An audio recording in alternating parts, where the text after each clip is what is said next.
जय हिंद, वंदे मातरम। दोस्तों, आज पहली बार मैं लाइव फेस टू फेस ये वीडियो बना रहा हूँ। एक्चुअल में लिख कर बनाने में बहुत चीज़ें मैं बता भी नहीं पा रहा था कि कैसे तैयारी करनी है।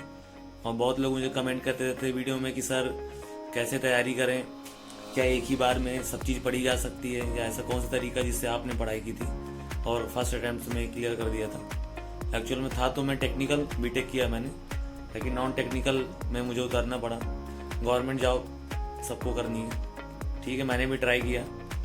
तो आज मैं बताऊंगा कि मैंने पढ़ा और फिर समझा कुछ इंपॉर्टेंट बातें जो शायद कोचिंग वाले ही बहुत रेयर बताते हैं, आपको खुद ही वो पता चलती है धीमे धीमे, वो आप एक्सपीरियंस कहलाता है। और लोग ज़्यादातर आपको बताते नहीं है, बताते भी हैं तो बहुत नॉर्मल बताते हैं कि ऐसा ना हो कि इसके साथ मेरा कंपटीशन होने लगे, तो लोग छुपाने लगते हैं। पर ठीक है, मुझे तो ऐसा कुछ है नहीं, मुझे तो बताना है। तो मैं बता रहा हूँ आपको कि कैसे हम लोग एक ही साथ कई सारे एग्जाम्स को कवर कर सकते हैं। बस एक सब्जेक्ट डिफरेंट होता है, उसको हम पेपर के स्पेशल पेपर के आने के 2 या 3 महीने पहले शुरू कर सकते हैं पढ़ना। और इस समय क्या क्या जरूरी बातें हैं कि टेंडर के लिए रुके ना रुके। टेंडर का एक बहुत केस चल रहा है, सर टेंडर कैंसिल हो गया, आजकल मैं देख रहा हूँ यूट्यूब में वीडियो आ रही है, तो उससे कोई मतलब नहीं है। हमारे टाइम पे भी चीज़ें नहीं हो रही थी, पर मुझे लगा नहीं, टेंडर के लिए वेट करेंगे तो मेरे पास इतना टाइम नहीं होगा। ठीक है, तो बातें बताने को बहुत सारी हैं, पर अभी काम की बात करते हैं, तो फिर किसी और वीडियो में बना दूंगा मैं। अभी मेरे को हाथ में ये ऐसे कैमरा पकड़ने में भी दिक्कत हो रही है। ये मैंने आप लोग के लिए पहले से ही बोर्ड पे बना लिया है कि इस पे लिखा है एग्जाम टारगेट 2023-24, किसको फर्स्ट अटेम्प्ट में कैसे क्लियर करना है, कौन कौन से एग्जाम है जो 2023-24 में होने हैं। जैसे देख सकते हैं यूपीएसआई है, लेखपाल है, यूपी पुलिस के हैं, जैसे कांस्टेबल होते हैं, पीएससी होते हैं, या फिर जेल वाले होते हैं, जेल वार्डन बोलते हैं, और भी ऐसे एग्जाम होते हैं, वीडियो होता है, और एसएससी के एग्जाम्स होते हैं।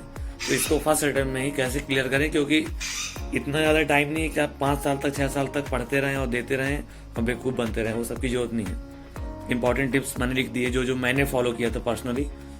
वो तब मैंने फॉलो किया जब मेरे 3-4 महीने निकल गए थे, मुझको बाद में समझ में आया कि ऐसा पढ़ना है, ऐसे करना है। तो मैं आपको अभी से बता रहा हूँ। सबसे पहले तो टेंडर का वेट नहीं करना आपको, टेंडर आए या ना आए। अभी एक केस चल रहा है कि कंपनी ने रिजेक्ट कर दिया टेंडर यूपी पुलिस का लाने से, कि कह रहे हैं धांधली बहुत ज़्यादा हो रही है, तो अभी कोई कंपनी उस केस को उस टेंडर को ले नहीं रही है। ठीक है, कोई बात नहीं, हमको आज से ही पढ़ना शुरू करना है। 2 तरह से एग्जाम निकाले जाते हैं। एक, या तो आप मेरिट के लिए कहें कि हमको बस कट ऑफ क्लियर करनी है, तो किसी तरह से मेरिट में हो जाए। दूसरा है आप टॉपर, मतलब कि टॉप रैंक में आनी है, आपको मेरिट का, नॉर्मलाइजेशन का, इन सब का टेंशन नहीं लेना है, क्योंकि आप दौड़ेंगे, क्योंकि यूपी पुलिस के एग्जाम्स में दौड़ होती है। फिजिकल में भी आपको टेंशन होगा कि होगा कि नहीं होगा, नॉर्मलाइजेशन में निकल जाए, फाइनल मेरिट में ना निकल जाए, ये सब की टेंशन होगी। आपको अब टॉपर बनने की जरूरत है, मेरिट लिस्ट में आना है एक ही बार में। तो 2 तरीके से पढ़ाई होती है, या तो आप 6 महीने, क्योंकि मुझको लगता है मिनिमम 6 महीने या 8 महीने में आपका एग्जाम का नोटिफिकेशन आ जाएगा, उसके 2 महीने बाद आपका एग्जाम हो जाएगा। अब कहते हैं लोग 2024 में एग्जाम के बारे में दिखाना है, तो हाँ ठीक है, कोई बात नहीं, सरकार को हो सकता है अक्टूबर-नवंबर में आपको दे दे, तो 3 महीने बाद भी अगर टेंडर आएगा तो 3 महीने और लेगा, 6 महीने में आपको रेडी हो जाएगा नोटिफिकेशन। तो 6 महीने अगर आप डेली 12 घंटे पढ़ते हैं, या फिर आप सोचे कि नहीं और बढ़ सकता है एग्जाम, ज़्यादा 1 साल हो सकता है, तो 1 साल में आपको 6 से 8 घंटे डेली पढ़ने हैं मिनिमम। ये मिनिमम बता रहा हूँ, और इसका रीजन मैं अलग से दूंगा क्यों आपको इतने टाइम चाहिए पढ़ने के लिए, वरना फिर आप वही कट ऑफ में और मेरिट में उस सब में लटके रहेंगे। ये मैंने देखा है, लोग देखते हैं, रोते हैं, जीवन भर रोते रहते हैं। आपको रोने की जरूरत नहीं है, मैंने आपको बता दिया, आप बस पढ़ो, आपका सिलेक्शन कंफर्म है। आप जब एग्जाम देंगे मुझको याद करेंगे कि मैंने जो चीज़ बताई थी आपके लिए कितनी फायदेमंद थी। दूसरा पॉइंट है किस एग्जाम पर फोकस करें। अच्छा, एग्जाम भी बहुत सारे होते हैं, यूपीएसआई का एग्जाम है, यूपी पुलिस का एग्जाम है, लेखपाल का एग्जाम है, एसएससी का है।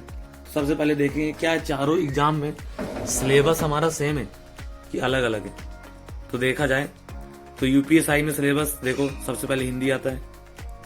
अच्छा, यूपी पुलिस में भी जो कांस्टेबल वाला है उसमें भी हिंदी आती है, लेखपाल में भी हिंदी आती है, इंग्लिश बस एसएससी में आती है। तो आपको एसएससी के पेपर के टाइम पर पढ़ लेना है। इस साल का जो सब्जेक्ट है वो हमारा मैथ्स का है, जनरल मैथ्स का। उसमें जितना भी लॉस, प्रॉफिट लॉस है ना, सिंपल इंटरेस्ट एंड परसेंटेज, जितने भी एज वाले क्वेश्चन हो गए, जितना एल्जेब्रा हो गया, वो सब कुछ आता है। यूपीएसआई की मैथ्स एसएससी की मैथ्स होती है। इसको आपने अच्छे से पढ़ लिया, डिटेल में पढ़ लिया और हर एक चैप्टर का 20-20, 40-40 क्वेश्चन कर लिया। हर एक चैप्टर को टाइप वाइज बांट लेना कि इस चैप्टर का इस टाइप के क्वेश्चन है, वो मैं आगे बताऊंगा कैसे करना होता है। लेकिन आपको अभी इसी तरह सेम आपने एसआई का मैथ्स पढ़ लिया तो यूपी पुलिस का हो जाएगा, लेखपाल हो जाएगा। यूपी पुलिस में तो शायद नहीं आता है, लेकिन हाँ स्टैटिक्स आता है अपना एसआई में और स्टैटिस्टिक्स आता है अपना लेखपाल में, तो इसमें हो जाएगा। और एसएससी में तो काम आ ही जाना है, कोई भी चैप्टर नहीं छोड़ना है। चौथा हमारा सब्जेक्ट, तीसरा सब्जेक्ट हमारा जीएस का। एसआई का जो जीएस है वो सेम यूपी पुलिस का जीएस है और सेम लेखपाल का जीएस है और सेम एसएससी का है। लेकिन एसआई के जीएस के साथ एक और चीज जुड़ जाती है जो किसी में नहीं आती, वो मूल विधि। मूल विधि मतलब आईपीसी, सीआरपीसी, बहुत सारे कानून हो गए, डोमेस्टिक वायलेंस वाले हो गए और बच्चों वाले केस हो गए, इन्वायरमेंट प्रोटेक्शन वाला हो गया, ह्यूमन राइट्स वाला हो गया। जितने केस मैंने तो पढ़े थे 15-16 केस, आपको भी पढ़ना है। लोग पढ़े चाहे ना पढ़े पर आपको पढ़ना है। 1-2 क्वेश्चन भी आ जाएगा, आपका काम हो जाएगा। और इसमें केस भी आते हैं, सुप्रीम कोर्ट के वाद जो होते हैं ना, किस वाद में क्या बोला है, ये इंपॉर्टेंट वाद हमारे टाइम में तो पूछा था। तो मतलब यूपीएसआई का जीएस इतना मेन है, उसमें मूल विधि और संविधान से 20-25 क्वेश्चन होते हैं उसके जीएस में। उसको कर लिया तो आपका एसआई का जीएस ठीक ठाक है। बाकी current affairs, history, geography, economics, ये सबसे आप कर लेंगे। सेम बाकी बता दिया। अब देखो क्वेश्चन क्या क्या होते हैं इसमें। इसमें क्वेश्चन है एसआई के केस में 40-40 होते हैं, चारों सब्जेक्ट में टोटल 160 क्वेश्चन है। यूपी पुलिस में 38-37 तो 150 क्वेश्चन है। लेखपाल में 100 क्वेश्चन होते हैं, 25 और एसएससी में भी सेम होते हैं 100 क्वेश्चन। अच्छा, निगेटिव मार्किंग आप देखोगे कि एसआई में नहीं होती है, इसलिए कट ऑफ बहुत ज्यादा जाती है इसकी। यूपी पुलिस की निगेटिव मार्किंग होती है 1/4 होती है, शायद 1/8 होती है, 0.25 होती है, 2 नंबर का एक क्वेश्चन होता है। लेखपाल में 1/4 होती है और एसएससी में भी 1/4 होती है। एसआई के केस में निगेटिव मार्किंग नहीं है, बाकी तीनों में निगेटिव मार्किंग होती है। और टाइम तीनों में 2 घंटे रहते हैं, एसआई में भी, यूपी पुलिस में भी, लेखपाल में भी, लेकिन एसएससी में 1 घंटा मिलता है। ये तो हो गया आपको सिलेबस के बारे में नॉलेज। तो इस सिलेबस से हम लोग एक चीज सीखते हैं, वो क्या है, मैं अभी बोर्ड पे इसको रब करके लिखने वाला हूँ, आप समझ जाए। तो ये मैंने अभी रब करके लिखा है कि यूपीएसआई का जो सिलेबस है ये यूपी कांस्टेबल का तो है ही, प्लस मूल विधि और कुछ एक्स्ट्रा चीजें हैं।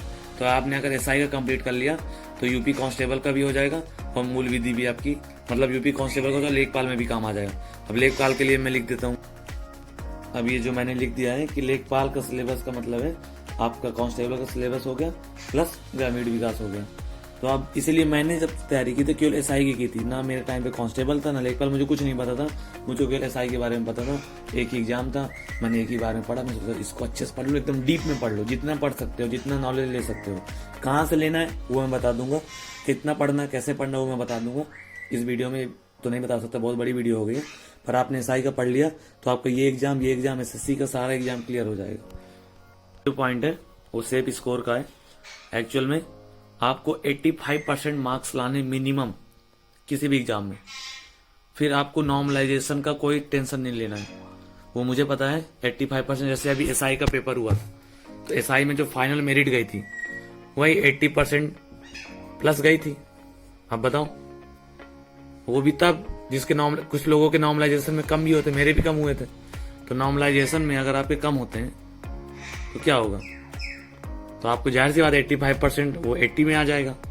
ठीक है, लेखपाल में भी अभी कह रहे हैं मेरिट 80+ के आसपास रहनी है।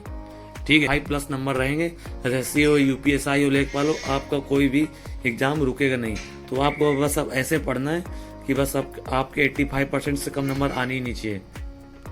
पॉइंट है हमारा स्टेप 3 कि जो भी हमारा सिलेबस है ना, इसको पढ़े कैसे, कितने घंटे पढ़ें, ऑनलाइन कहाँ से कोर्स लें, नोट्स क्या बनाएं, ये सब चीज मैं बताऊंगा अगली वीडियो में, क्योंकि वीडियो बहुत ज्यादा बड़ी हो गई है और मुझको बनाने में भी दिक्कत हो रही है, क्योंकि मेरे पास अभी सेटअप है नहीं कि कैमरा होल्ड कर दूं मैं, मुझको हाथ में लेके लिखना पड़ रहा है।